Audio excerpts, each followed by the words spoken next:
When I'm in my feelings, I want to sing ballads. I like to sing Elton John's I'm Still Standing, because I am. I actually had that as my entrance song at my big living funeral / 5-year cancer-versary party.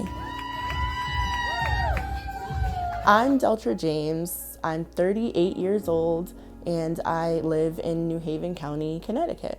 I am a patient advocate and a death doula. I first learned that I had cancer after finding a lump in my left breast. I found it myself over the summer of 2019. I quickly reached out to my doctor, who luckily was not dismissive because I was only 33 years old. After many scans and tests, I was diagnosed with metastatic cancer because it had already spread to my liver.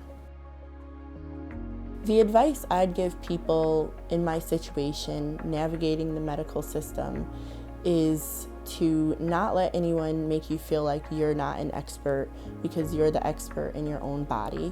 I'd also highly recommend always having someone with you or recording your appointments, just in case. I always say push until you get peace, so I make sure that I live by that. One thing that I really had to advocate for was surgery. Because I was stage 4 at the time of my diagnosis, initially, they took surgery right off the table. And when most people think breast cancer, they think surgery, but that wasn't an option for me until about 2 years into my diagnosis, when I consistently was getting clear scans. And the breast tumor was the only thing not shrinking or disappearing. And so finally, my doctor allowed me to have a lumpectomy. As a patient advocate, I feel it's important to be empowered throughout your diagnosis, living with it, and I also feel that people should have a say in the end of their life, including how it ends.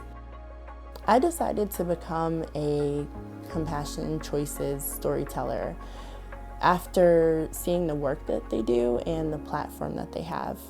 And I know that stories like mine puts a face to a disease, puts a face to an experience. And I think that's important because all of our stories look different, even if we have the same exact diagnosis.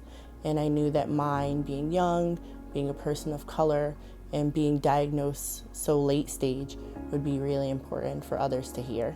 I was really grateful when I came across this organization because I myself was looking into end-of-life planning and options. I had a living funeral, or cancer-versary. It was my 5-year cancer-versary, which is a huge milestone. So I celebrated that, and I decided to use Compassion and Choices end-of-life planning guide as a party favor for my guests, which everyone appreciated.